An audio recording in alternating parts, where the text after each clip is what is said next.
안녕 얘들아, 뿌리 깊은 독해 김승현 선생님입니다.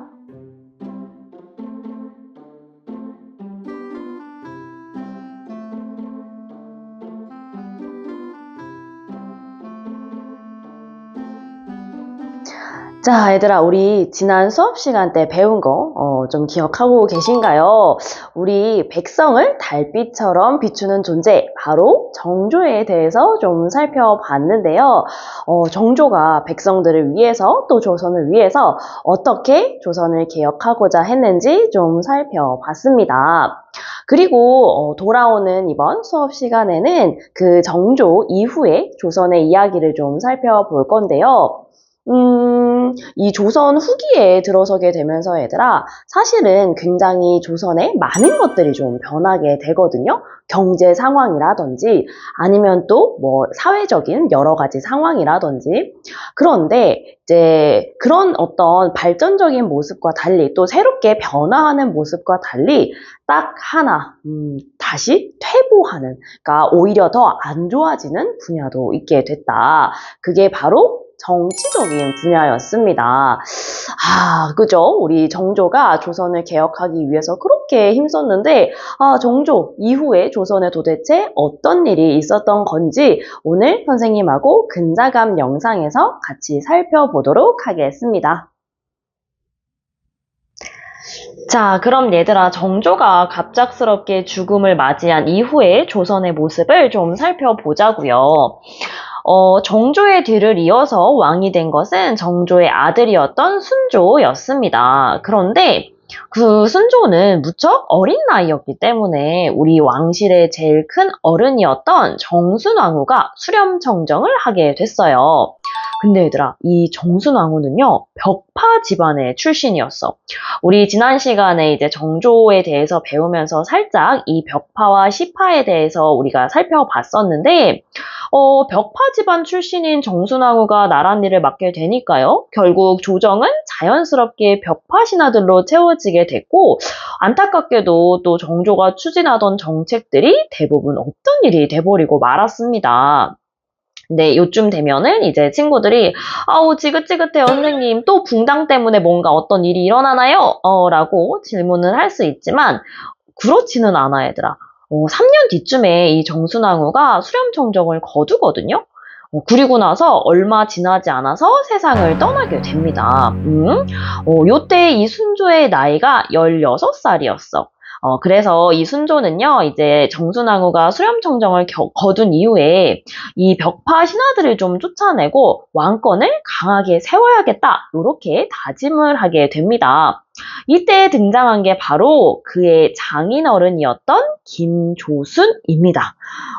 사실 얘들아, 이 김조순이라는 인물은요, 정조 때부터 있었던 인물인데, 정조가 죽기 전에 이 어린 세자를 꼭 좀 지켜달라고 당부했던 신하이기도 해요. 아마 정조는 자기가 죽고 나면은 또 신하들이 치열하게 다툼을 하지 않을까 걱정을 했던 것 같아. 그래서 이런 권력 싸움 속에서 순조를 지켜줄 만한 그런 사람을 김조순이다라고 생각을 했던 것 같아요. 그래서 이 김조순의 딸하고 이제 자신의 아들을 서로 결혼을 시켰고, 그래서 이제 순조의 이제 장인어른이 김조순이 된 거죠. 아니, 근데 얘들아, 이게 김조순의 영향력이 점점 커지게 되니까 이 조선에요, 새로운 문제가 또 발생하게 됩니다. 그게 바로 무엇이냐면 세도 정치입니다.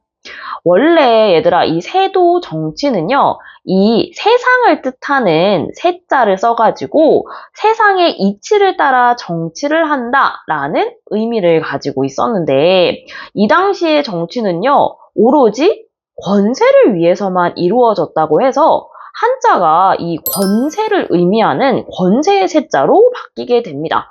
여기서 말하는 권세는 얘들아, 권력과 비슷한 의미를 가져요. 실제로 이 세도 정치는요, 몇몇 집안이 권력을 독차지하면서 오로지 자기의 집안의 이익만을 위해서 정치를 한 그런 정치를 이야기를 합니다. 이게, 선생님, 그러면 약간 그 전에 붕당도 자기 붕당을 위해서 막 정치를 해서 안 좋은 패단이 일어났으니까 비슷한 거 아닌가요? 라고 물어볼 수 있는데, 그거랑은 성격이 얘들아 완전히 달라. 왜냐면, 우리 그래도 붕당 정치는 서로서로 이 붕당들끼리 견제하고 또 어떻게 보면 의논하면서 나라를 이끌어 갔잖아요. 근데 그것과 달리 이 세도 정치는 이 다른 가문이 한 가문을 견제하거나 그런 장치가 전혀 없었어. 그러니까 감시도 없죠. 뭐 비판도 없죠. 힘의 균형이 뭐 분리되거나 하는 것도 전혀 없습니다. 그러다 보니 또 붕당 정치보다 어쩌면 더 심한 패단이 일어나기도 했어요. 자, 그러면 대표적인 이 세도 정치를 했던 가문이 과연 어떤 가문들이 있을까?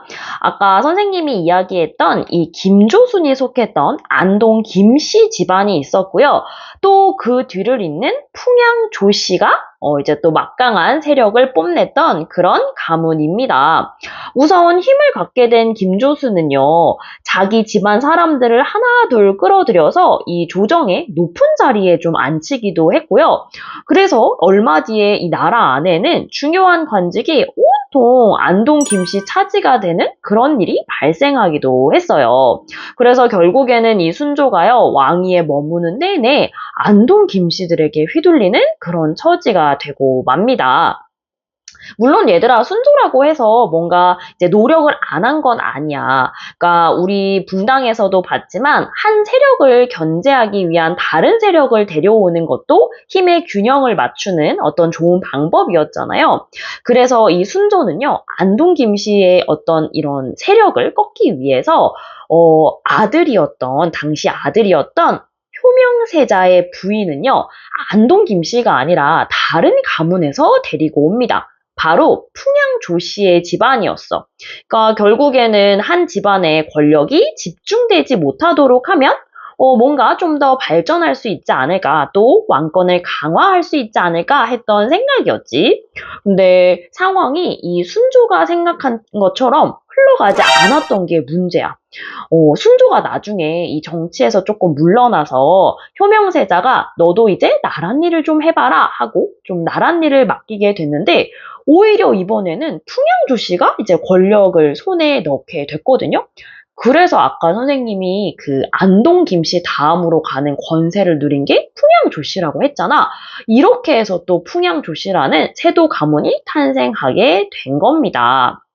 근데 그러다가 또 이 효명세자가 심지어는 얘들아 왕위에 이제 오르지도 못하고 사실은 죽게 되거든요. 그래서 그의 아들이었던 헌종이요, 세상에 8살의 나이로 왕위에 오르게 됩니다. 자, 이쯤 되니까 또다시 이 권력이 안동 김씨에게로 좀 넘어가게 되고요. 그리고 또 얼마 뒤에는 풍양조 씨에게로 넘어가고 막 자기네 가문을 위해서 이렇게 정치를 하는 일이 계속 권력 다툼과 함께 일어나게 됩니다. 그럼 이게 언제까지 좀 이어졌냐면 이 헌종의 뒤를 이은 철종 때까지 이게 이어졌습니다. 이 철종은 심지어 너무 웃긴 게 얘들아, 막 헌종의 아들도 아니야. 사실 헌종은 이렇게 자식이 없이 이제 세상을 떠나게 됐거든요. 그래가지고 이 안동 김씨가 억지로 앉힌 왕이야. 사실 철종은 자기가 왕족인지도 모른 채 저기 멀리서 농사나 지으면서 지내던 사람이었어. 그러니까 굉장히 평범한 사람이었죠. 근데 이 19살이 된 이 철종을요, 갑자기 전하라고 하면서 모셔온 거야. 근데 왕이 되기 위해 받아야 할 교육은 당연히 받지 못한 상태였겠죠. 그러니까 이 안동 김씨가 아주 멋대로 입맛대로 주무르기 편했던 왕이었다는 겁니다. 뭐 어쨌든 이런 식으로 계속해서 세도 정치가 이어지게 됐다. 그럼 이 시기에는 도대체 어떤 일들이 좀 있었느냐? 자, 그거를 선생님하고 하나하나 좀 정리를 해 봅시다. 방금 선생님이 이야기한 것처럼 사실 이 세도 정치가 시행이 되던 60년 정도 되는 이 기간에는요, 특히나 왕의 힘이 무척 약했습니다. 그래서 안동 김씨나 풍양 조씨에게 왕이 마치 허수아비처럼 휘두르는 모습이 보이게 되죠. 즉, 왕권이 무척 약한 시기였어요. 게다가 어떻게 보면 이제 세도 집안 이 얘들아 굉장히 잘 나가잖아. 그러니까 뭔가 잘 나가고 싶은 사람들은 공부를 열심히 한다든지 아니면 나라를 위해서 열심히 노력한다든지 이런 모습을 보이기보다는 세도가들을 찾아다니면서 아부를 하거나 돈을 갖다 바치는 그런 행위를 합니다. 뭐 한양에서 벼슬을 하고 싶으면 얼마를 내? 뭐 어느 고을에 사또 수령이 되고 싶으면 얼마를 내? 뭐 이런 말이 나올 정도라고 하니까 상황이 얼마나 심각했는지 알겠죠? 근데 이제 여러분들도 생각을 한번 해봐. 내가 막 사또가 되기 위해서 뭐 아니면 뭐 벼슬을 하기 위해서 얼마를 냈어. 그지?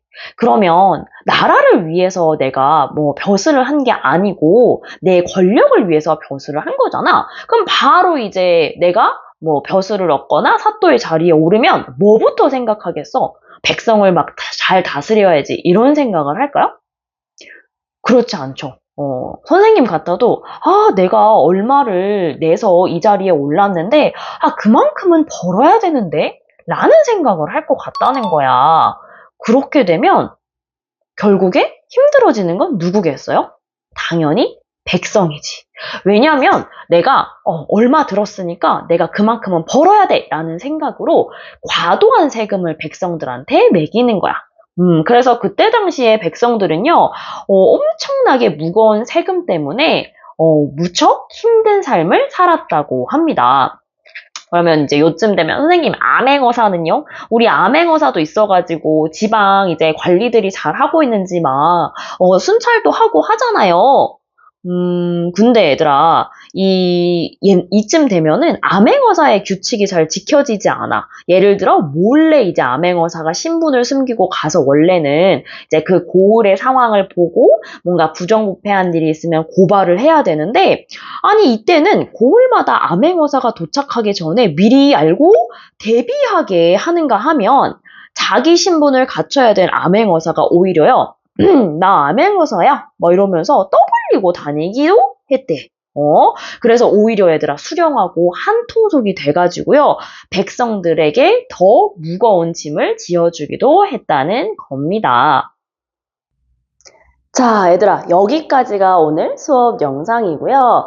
우리 이제 칠판에 나왔던 여러 가지 그림 자료들 그리고 필기를 참고하셔가지고 좀 꼼꼼하게 근자감 노트 혹은 이제 또 개인적으로 필기하는 노트에 잘 정리를 해둡시다. 그러면 이번 수업 시간에 봅시다. 안녕, 수고했어요.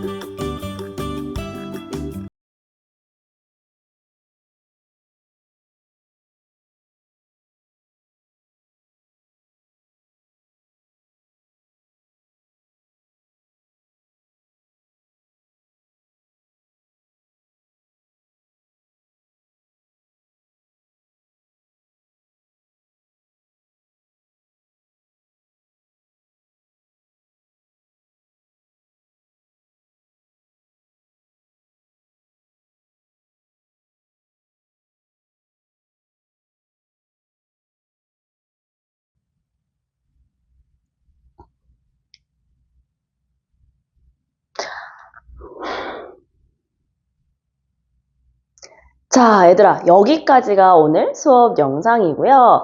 우리 이제 칠판에 나왔던 여러 가지 그림 자료들 그리고 필기를 참고하셔가지고 좀 꼼꼼하게 근자감 노트 혹은 이제 또 개인적으로 필기하는 노트에 잘 정리를 해둡시다. 그러면 이번 수업 시간에 봅시다. 안녕, 수고했어요.